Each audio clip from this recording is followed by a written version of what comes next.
ever wondered which Elvis songs might have missed the mark, musically? Did the king sometimes get lost in over-the-top orchestrations or bizarre production choices? Despite his legendary voice and charisma, not every arrangement decision in Elvis Presley's vast catalog has stood the test of time. Let's dive into 8 tracks where even the most devoted fans might raise an eyebrow at the musical choices surrounding the king of rock and roll. Number 8. Old Shep, 1956. Could a rock and roll pioneer's momentum be halted by a maudlin dog ballad? When Elvis released Old Shep on his second RCA album in 1956, it represented a curious choice during his explosive rise to fame. The song tells the tear-jerking story of a boy and his beloved dog who eventually must be put down, a staple of country music sentimentality that had been recorded numerous times before Elvis tackled it. The musical arrangement is sparse to the point of barrenness, just Elvis's voice with minimal, delicate piano accompaniment. While this stripped-down approach might seem appropriate for such a personal, emotional song, it created a jarring contrast with the energetic rock and roll that was defining Elvis's early career. The song's pace is excruciatingly slow, drawing out the mournful tale to an almost uncomfortable degree. Elvis biographers note that he had a personal connection to the song, having performed it at age 10 in a youth competition in Mississippi. This childhood association likely explains its inclusion during his breakthrough period, but the timing couldn't have been more peculiar from a musical standpoint. Sandwiched between his electrifying rock performances, Old Shep created a momentum-killing detour that puzzled many fans and critics. The arrangement's simplicity borders on amateurish when compared to the sophisticated production on other tracks from the same period, while Elvis's voice carries genuine emotion. The piano accompaniment meanders without providing much musical interest. The song became something of an anomaly in his early catalog, neither rock enough for his new audience nor country enough to satisfy traditional fans. Today it stands as a curious relic that shows how even the most carefully managed careers can include head-scratching arrangement decisions. Number 7. A Dog's Life, 1967. Have you ever wondered if Elvis actually listened to all the songs he recorded? A Dog's Life, recorded for the soundtrack of the film Easy Come, Easy Go, represents perhaps the nadir of Elvis's soundtrack period. The arrangement combines bizarre circus-like instrumentation with a children's sing-song melody that feels completely at odds with Elvis's established musical identity. The production opens with a calliope-style organ that immediately establishes a carnival atmosphere, complemented by oompa brass that sounds more appropriate for a merry-go-round than an Elvis Presley record. Throughout the track, whimsical sound effects and exaggerated instrumental flourishes create an almost cartoonish quality. This circus-themed arrangement might have made sense if the lyrics offered some ironic contrast, but instead they deliver literal observations about the challenges of canine life. Music historians have frequently pointed to Elvis's soundtrack period of the mid-1960s as a creative low point, with A Dog's Life often cited as prime evidence. The song emerged during a time when Elvis's manager, Colonel Tom Parker, prioritized quantity over quality, pushing Elvis to churn out multiple soundtrack albums annually. Session musicians recall completing these recordings at breakneck speed, with minimal rehearsal and few retakes. The arrangement's peculiarities extend beyond the instrumental choices to the song's structure itself. It lacks a proper chorus instead, featuring a series of nearly identical verses with minimal melodic development. Bag-rack singers deliver exaggerated, bow-wow harmonies that border on parody. Elvis himself sounds disconnected from the material, delivering a technically proficient but emotionally vacant performance. What makes this arrangement particularly questionable is how it squanders Elvis's natural strengths as a vocalist. His ability to convey emotion, his rhythmic sensibility, and his distinctive vocal timbre are all underutilized in service of a novelty song that offers him no opportunity to showcase what made him special. The final product sounds less like an Elvis Presley recording and more like generic soundtrack filler that could have been performed by anyone. Number 6. No Room to Rhumba in a Sports Car. 1963. Is this really what happens when one of music's greatest voices meets one of its most ridiculous songs? No Room to Rhumba in a Sports Car, recorded for the soundtrack of Fun in Acapulco, represents a perfect storm of questionable decisions. The arrangement attempts to blend Latin, percussion, surf, rock guitar, and orchestral elements into a coherent whole with decidedly mixed results. The track opens with a driving drum beat and maracas that establish its Latin inspiration, quickly joined by a twangy guitar line straight out of early 1960s beach movies. The instrumental backing creates a frantic energy that feels rushed rather than exciting, with congas horns and string accents piling on top of each other in a cluttered sonic landscape. Female backing vocalists add ooh la la interjections that lean heavily into stereotypical Latin music tropes of the period. Music critics have frequently pointed to this song as exemplifying the formulaic approach that dominated Elvis's film soundtracks of the 1960s. The arrangement follows a paint-by-numbers approach to creating exotic music for American audiences, combining superficial Latin rhythms with rock and roll elements in a way that feels more like cultural tourism than genuine musical fusion. The production quality itself raises questions. The mix places Elvis's vocals oddly against the backing track, with his voice sometimes disappearing beneath the wall of instrumentation. The reverb applied to his vocals creates an unnatural hollowness that differs markedly from his better recordings of the period. Session documentation reveals that Elvis completed this song in just a few takes, suggesting limited investment in perfecting the performance. Perhaps most problematic is how the arrangement fails to commit to any coherent musical identity. It's not authentically Latin enough to function as genuine rumba music, not rock enough to satisfy Elvis's core audience, and not developed enough musically to stand on its own merits. The stop-start structure of the song with abrupt tempo changes and instrumental breaks creates a disjointed listening experience that never finds its groove despite the ostensibly dance-oriented nature of the track. Number 5. Song of the Shrimp. 1961. Could even Elvis pull off a song from the perspective of a tiny crustacean? Song of the Shrimp, appearing in the film Girls, Girls, Girls, features one of the most bizarre lyrical concepts in Elvis's catalog, matched with an equally perplexing musical arrangement. The track attempts to create a nautical atmosphere with an arrangement that combines orchestral elements with folk influences. The production opens with swelling strings meant to evoke ocean waves, establishing a semi-dramatic tone that seems at odds with the subject matter. Acoustic guitars provide a folk foundation, while accordions add a vaguely maritime flavor. Throughout the track, the orchestration rises and falls in an attempt to create a storytelling atmosphere, with particular emphasis on string swells during the song's more emotional moments, namely, when the shrimp faces its ultimate fate of being caught and eaten. Music historians note that this song emerged during a period when Elvis's career was increasingly controlled by film commitments rather than musical priorities.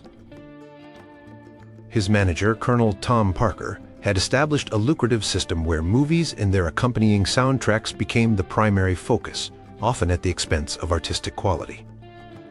Session musicians from this period have described a factory-like approach to recording these soundtrack songs, with minimal time for creative exploration. The arrangement's peculiarities include unexpected orchestral flourishes that seem to signal dramatic moments in the shrimp's journey, creating an unintended comedic effect. A children's choir joins during the chorus, adding a layer of whimsy that further complicates the already confused tone of the piece. Is it meant to be humorous, sympathetic to the shrimp, a genuine maritime ballad? The arrangement never commits to any single approach. What makes this particularly unfortunate is that Elvis delivers the absurd lyrics with surprising conviction, chuting his ability to commit fully to even the most questionable material. His vocal performance suggests depths that the arrangement fails to support or justify. The orchestration switches between playful and dramatic modes so frequently that it undermines any consistency of mood, leaving the listener with the musical experience as confused as the concept itself. Number 4. Yoga is as yoga does, 1967. Did Elvis really record a novelty song about yoga, accompanied by sitar and cartoonish Indian musical cliches? Yoga is as yoga does, featured in the film Easy Come, Easy Go, represents one of the most culturally tone-deaf arrangements in Elvis's catalog. The song attempts to capitalize on the late 1960s Western fascination with Eastern spirituality, but does so through a lens of exoticized stereotypes. The arrangement opens with a sitar flourish that immediately establishes its attempt at creating an Indian sound. This is quickly joined by tabla-style percussion and a wandering flute line that meanders through vaguely Eastern-sounding scales.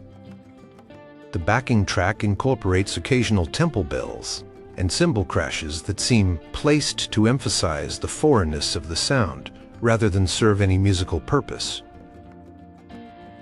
Female vocalists add wordless vocalizations intended to sound mystical, but coming across as caricaturish. Cultural scholars have pointed to this song as an example of 1960s appropriation of Eastern cultural elements without meaningful understanding or respect. The arrangement treats Indian musical traditions as exotic novelties, rather than sophisticated art forms with centuries of history.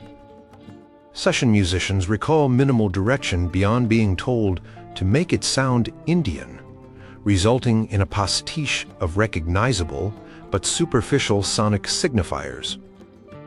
The production quality exhibits technical issues as well. The mix places the various exotic instruments at odd levels, sometimes allowing the sitar to dominate completely and other times burying it beneath Western orchestral elements. The reverb applied to create a sense of mystical atmosphere instead creates a muddy, confused soundscape where Elvis's vocals struggle to find their place. Most problematically, the arrangement fails to commit to its Eastern influences in any substantial way. Rather than genuinely exploring Indian musical structures or rhythmic patterns, it merely drapes conventional Western songwriting in superficial Eastern ornamentation. The backing vocalists occasionally lapse into bowing sounds and other nonsensical vocalizations that have no basis in any actual musical tradition, Eastern or Western. The final product feels less like cultural exchange and more like musical tourism that reduces complex traditions to simplistic cliches. Number 3. There's no room to rumba in a sports car. Alternative version 1963. Could the same questionable song be recorded twice with different arrangements? Elvis indeed recorded an alternative version of No Room to Rumba in a Sports Car that features an even more perplexing musical approach. While the film version attempted a Latin rock fusion, this alternative take leans heavily into orchestral excess with bizarre instrumentation choices. The arrangement opens with a full orchestral flourish, more appropriate for a dramatic film score than a novelty song about dancing in vehicles. A harpsichord completely anachronistic for a supposedly Latin-influenced track features prominently throughout the recording. Vibraphone accents create an almost lounge jazz feel that clashes with the Latin percussion. The tempo shifts erratically, with dramatic ritordandos at the end of each verse that destroy any sense of consistent rhythm. Music production experts have pointed to this recording as an example of the sometimes confused approach to Elvis's soundtrack sessions. Documentation from the period reveals that multiple arrangers might be working simultaneously on different songs for the same film, leading to inconsistent approaches even within a single soundtrack.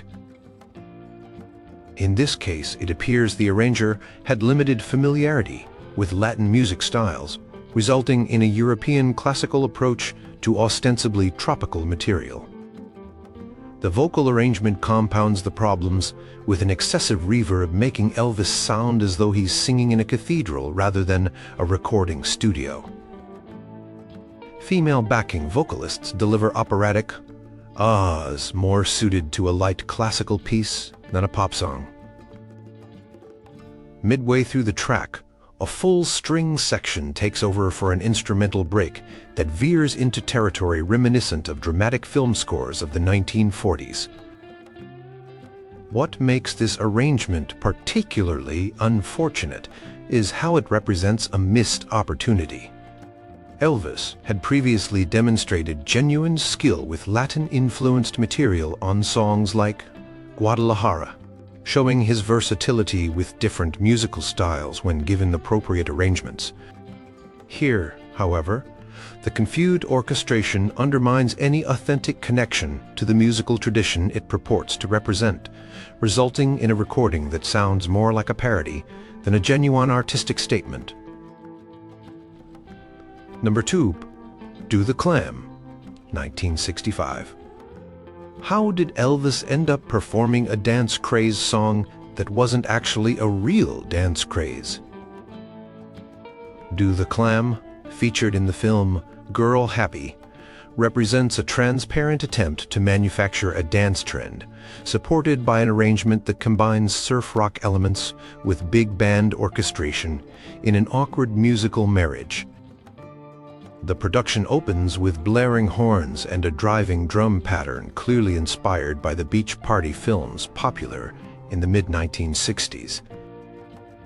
Electric guitars deliver twangy surf-style licks, while saxophones punctuate the verses with staccato bursts. Background singers repeatedly chant the nonsensical instructions for a dance that never existed outside the film, creating an artificial sense of familiarity with a completely fabricated trend. Music industry historians note that this song emerged during a period when Elvis's career was increasingly directed by commercial concerns rather than artistic ones. His manager, Colonel Parker, sought to position Elvis within whatever musical trends seemed profitable, even if that meant creating artificial trends from whole cloth. Session musicians from this period have described a focus on speed and efficiency rather than musical exploration or authenticity. The arrangement's peculiarities include an awkward middle section where the energetic rock beat suddenly shifts to a swinging jazz feel, complete with walking bass and cocktail lounge piano. This jarring transition serves no narrative or musical purpose, instead feeling like two completely different arrangements spliced together. The horns occasionally veer into Las Vegas-style flourishes that clash with the beach party atmosphere established by the guitars and drums. Perhaps most problematically, the arrangement fails to showcase Elvis's strengths as a vocalist.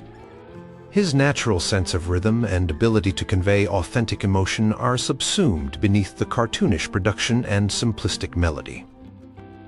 The backing track is mixed so prominently that Elvis sometimes sounds like a guest on his own record, fighting to be heard above the blaring horns and persistent background vocals, repeatedly instructing listeners to do the clam. Number 1. U.S. Male, 1968. Can a single song's arrangement combine country, psychedelic, and novelty elements into a coherent whole? U.S. Male, recorded during Elvis's late 1960s period of musical confusion, attempts exactly that, with results that have puzzled fans and critics for decades. The track represents a curious hybrid of competing influences that never quite resolves into a cohesive musical statement. The production opens with a talkbox guitar effect, a psychedelic technique popularized in the late 1960s, creating a warbly, almost comical introduction.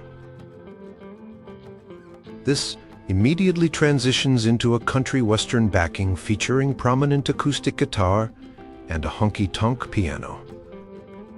Throughout the track, the arrangement oscillates between traditional country elements and experimental production techniques that seem borrowed from the psychedelic rock movement of the era. Music critics have frequently cited this song as exemplifying Elvis's struggle to find relevant musical direction during a period of rapid change in popular music. By 1968, the musical landscape had transformed dramatically, with psychedelic rock soul and sophisticated pop dominating the charts. Elvis's team attempted to incorporate elements of these trends without fully committing to any coherent vision, resulting in hybrid recordings that often felt like musical compromises.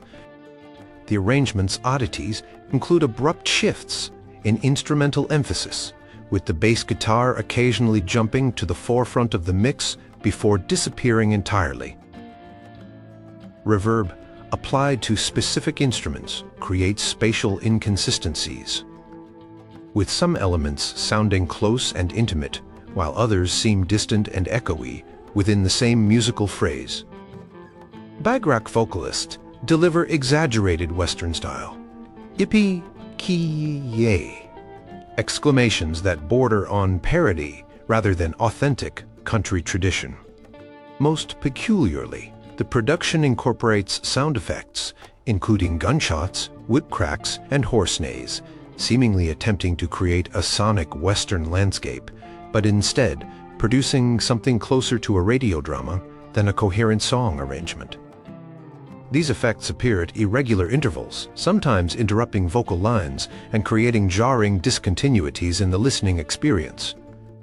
The track exists in an uncomfortable middle ground, too experimental and quirky for traditional country audiences, too country-influenced for rock listeners, and too gimmicky for either group to embrace wholeheartedly.